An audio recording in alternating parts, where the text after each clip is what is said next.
Welcome to People and Profit. I'm Kate Moody. Today, we're looking at the social and environmental costs of the race for critical minerals. Cobalt, lithium, nickel, these building blocks of modern-day technology are reshaping industry and, in many cases, geopolitics. But mining and refining them can be hugely polluting and water-intensive, with the risk of deforestation, water contamination, and health problems for local communities. Studies suggest that about half of mining projects around the world are on or near indigenous lands. To discuss, I'm joined by Julie Klinger, Associate Professor at the University of Wisconsin-Madison, and Edson Krenak, Brazil Program Manager at Cultural Survival, an indigenous activist organization. Thank you so much for joining us today. Julie, first of all, remind us what critical minerals are, what is the subset known as rare earths, and why they're all so important. So the phrase critical minerals refers to those elements of the periodic table that have been designated by different governments or political blocs around the world as both important to domestic, economic, and national security, as well as, characterized by a supply chain that is perhaps vulnerable to disruption. So the US has a particular list, the EU, Japan, China, et cetera. There's a lot of overlap. But of course, depending on the political bloc, the supply chain vulnerabilities or potential vulnerabilities might be different. Now, within designated critical minerals, there are a subset of a family called rare earth elements. But not all rare earth elements are considered critical minerals. And also, I think it's important to note here that despite the name, rare earth elements actually aren't that rare. And where exactly do they come from, Julie? What kind of countries or landscapes are we talking about here? They tend to be mined in places that are considered, quote unquote, remote from urban areas or major financial centers. And this, of course, is also an important feature that directs mining investment and activities toward particular regions, right? So for example, the majority of rare earth elements today are mined in China. That's not because China has the most rare earth elements. That's because of a longer-term development history in which China's domestic government and Western governments incentivize together industrial development within China. So it's both geology, but it's also economics and policy that determines where these materials come from. Edson, what has your research or perhaps your firsthand experience told you about the impact of this race for critical minerals on local communities? We see communities facing huge health issues. We see deregulation on already achieved legal protection, territorial protections. We have seen, for example, in Brazil, the lithium context. This doesn't represent a big pool in the market, but in Brazil, we see indigenous communities, quilombola communities, local communities facing removal, health issues, housing problems, their houses being cracked by constant explosion, this race of more and more extraction, and the entire community is being divided apart, and their water, the rivers being contaminated by this rush, and also some regulations around tailings. You probably remember the Brumadinho and the Mariana huge tailings cases in Brazil that killed many, many people for lack of responsibility related to mining extraction. And the regulations that set to protect communities are being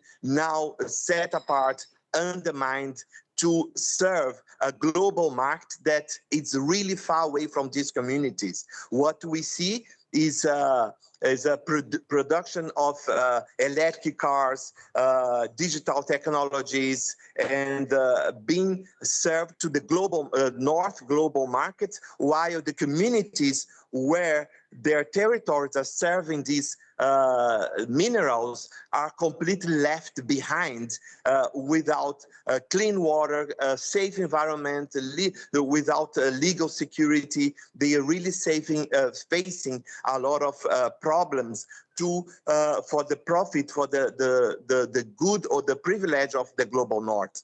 And Edson, you mentioned there the Mariana mining disaster of 2015. It killed 19 people. It released huge amounts of toxic sludge, including into the Krenak indigenous community of which you are a part.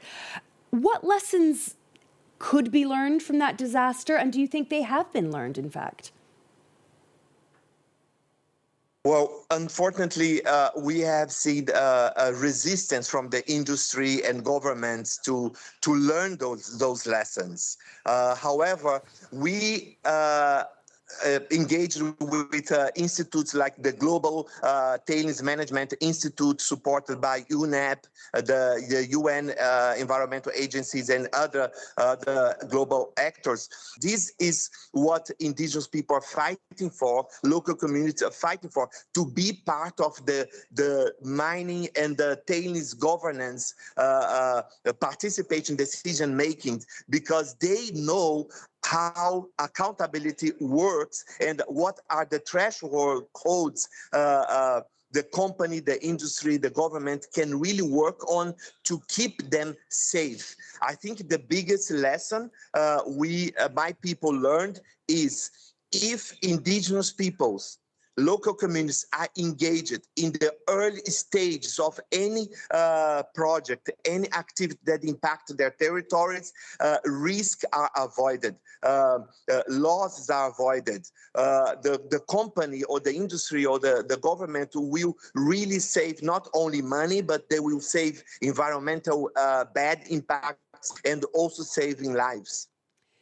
Julie, when it comes to regulation, is this something that's governed on a country-by-country basis, or are there any global guidelines here? There are, of course, global guidelines, best practices, voluntary standards, and many different initiatives.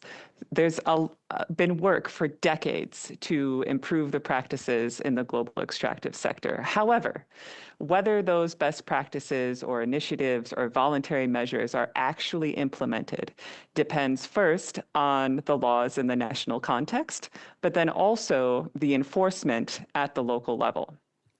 A really important mechanism in order to ensure that large-scale projects proceed in a way that reduces social and environmental harm is to engage in free, prior, and informed consent with local communities.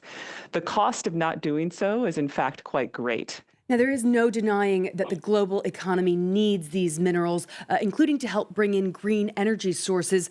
I'd like to hear from both of you briefly. How can these be accessed in a more responsible manner?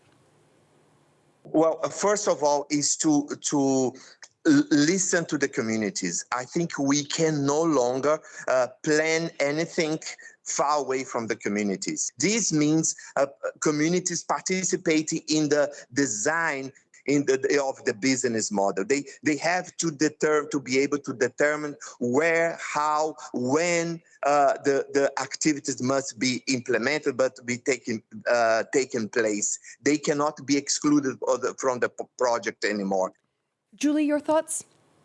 So a really important thing that we need to be thinking about is where these materials actually come from. Given that the majority of remaining below-ground geological deposits are found within indigenous lands, we really need to be asking ourselves, are we in fact shooting ourselves in the foot when it comes to extracting materials for the rapid transition to renewable energy by destroying the world's remaining biodiversity hotspots and intact indigenous lands? The other question we need to be asking ourselves is, what are these critical minerals actually being used for? So if we're talking about lithium, for example, lithium, of course, is important for renewable energy technologies. Lithium is also used in a range of advanced weapons applications, such as drones, smart bombs, assault rifles, and tanks as well. And so if communities are going to be asked to host a mining or heavy industrial operation, that community should also know what the ultimate end use of the material is, and that should be part of their informed consent process. I want to briefly ask each of you again, this broader narrative that we're seeing in the fight against climate change, often little of the financial benefit or the technological advancement is actually reaching the communities that are most affected. Can I ask you each, Julie first perhaps, how can that concretely be changed? I think there's actually a very simple solution here. And the solution is to move away from digging new holes in the ground. Most of the material, including designated critical minerals and elements that have been dug out of the ground for the past few centuries, still exist somewhere on the surface of the Earth, unless it's part of that small set of a few tons of material that have been sent into outer space. And where these materials still exist, they actually are another kind of long-standing environmental health problem that needs to be cleaned up. I'm talking about e-waste facilities, mine tailings, waste dumps, and even heavily contaminated soils surrounding past and current industrial operations. Edson, your view on trying to share that potential wealth? This race of more and more extraction is not building a healthy environment for our planet. We have to think about that, because what are the proposals? What are the new futures we are building with this new transition? We are not dreaming really a healthy future, a healthy planet for us, for our generations. Indigenous peoples are driven by the principle of 7 generations ahead of us. What we are leaving for the next generations? We'll have to leave it there. Julie Klinger and Edson Krenek, thank you so much for joining us on the show today. Thank you. That's all for this week. Don't forget you can find our previous shows on the France 24 website or as a podcast wherever you usually listen. Until next time, thanks for watching.